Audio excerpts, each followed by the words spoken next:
won't say a word. Mama's gonna buy you a mockingbird. And if that mockingbird won't sing, Mama's gonna buy you a diamond ring. The Asylum welcomes you.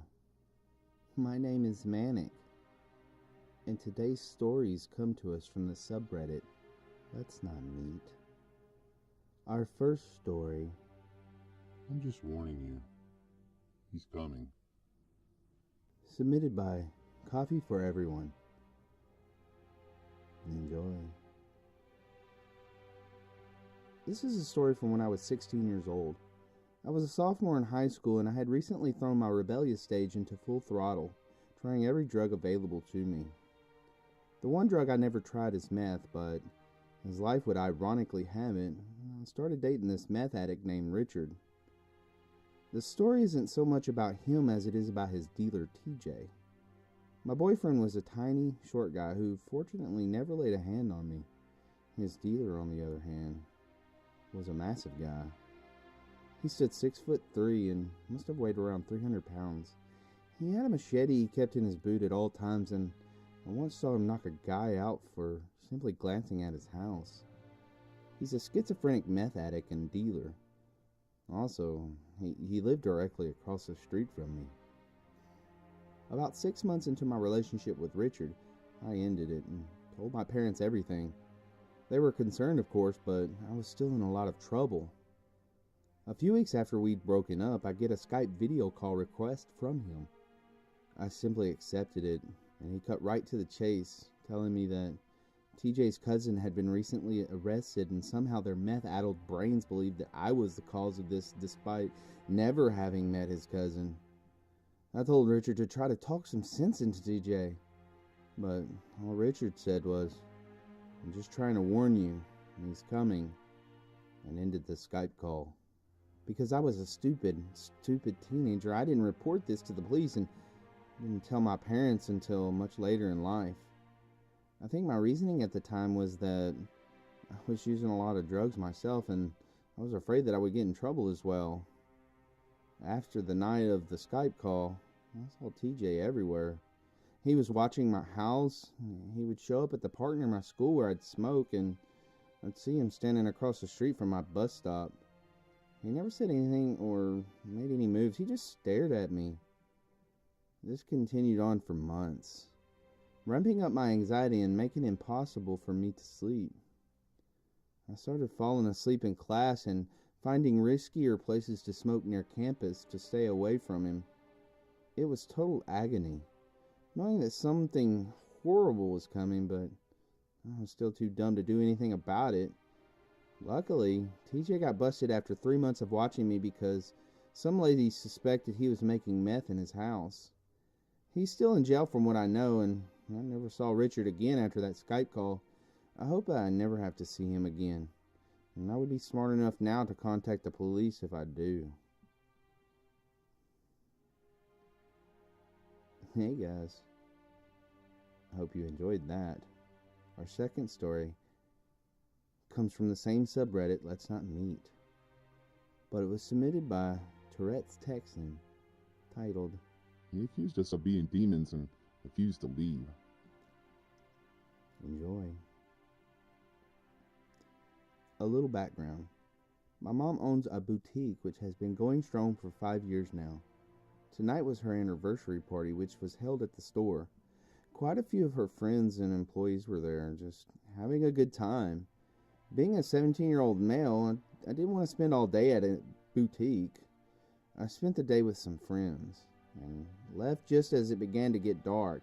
I decided to stop by the shop party and say hi to my mom and her friends. On the way over there, I noticed it was a full moon. That turns out to be quite the coincidence, since everyone says full moons brings out the weirdos. I entered the store and everything's going great. My mom's laughing with her friends, and one of my buddies is actually there playing guitar for them. His dad is there as well, who I also get along with. I began talking to my mom's friends, who were asking me all the usual questions that friends of parents ask. I was actually having a pretty good time. Then a large man looking to be in his 20s came in. He was well dressed, clean cut, and appeared to be in a good mood. My first thought was, he's in here to buy something for his girlfriend. He goes up to a group of my mom's friends and casually asks, Are there any demons in here? Everyone looks at him, obviously puzzled. What? Someone asks.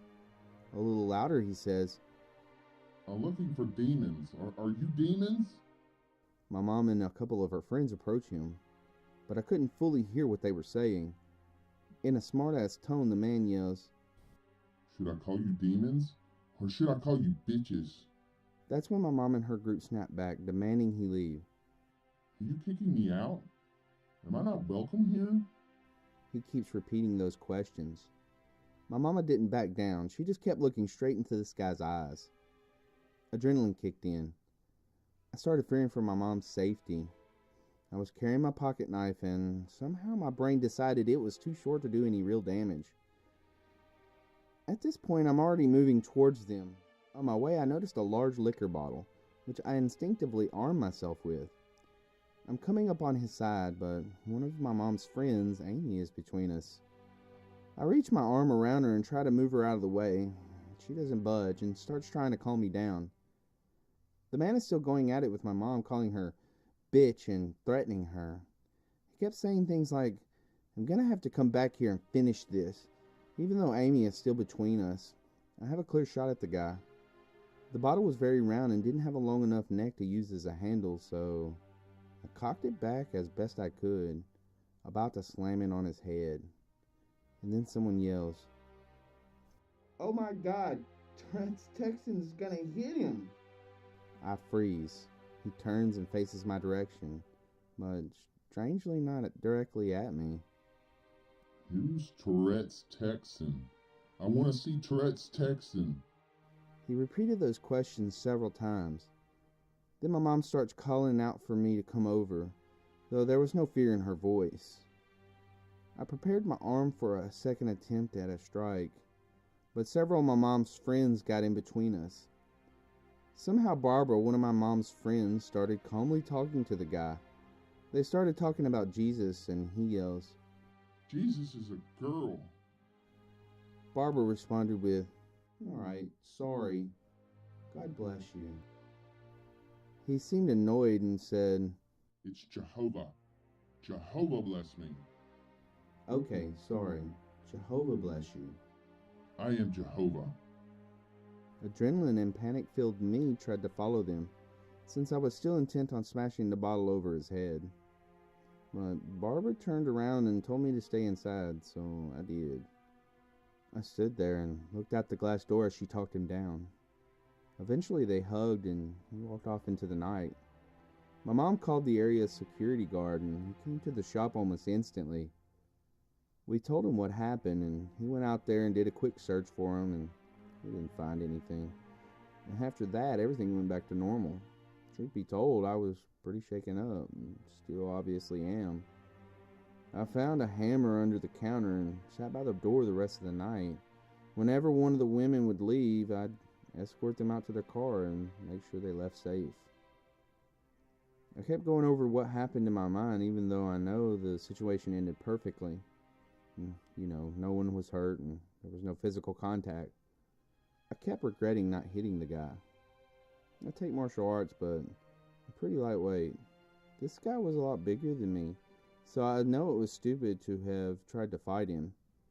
But it's just hard hearing someone call your mom those words and threaten her right in front of you. I'm just glad I was there to help. The weird thing was, he appeared perfectly sober. I'm almost positive he has a mental illness and was off his meds. I volunteered to go up to the shop during the evenings and sit with whoever's working. I guess I'll update this if anything else happens. Though, I hope it doesn't. Hey guys, my name is Manic. I hope you enjoyed these stories tonight. The Asylum really enjoyed having you here. Hey, if you enjoyed it, why don't you go ahead and like, share, comment, and subscribe so you don't miss any more content. Until next time. Be good to each other.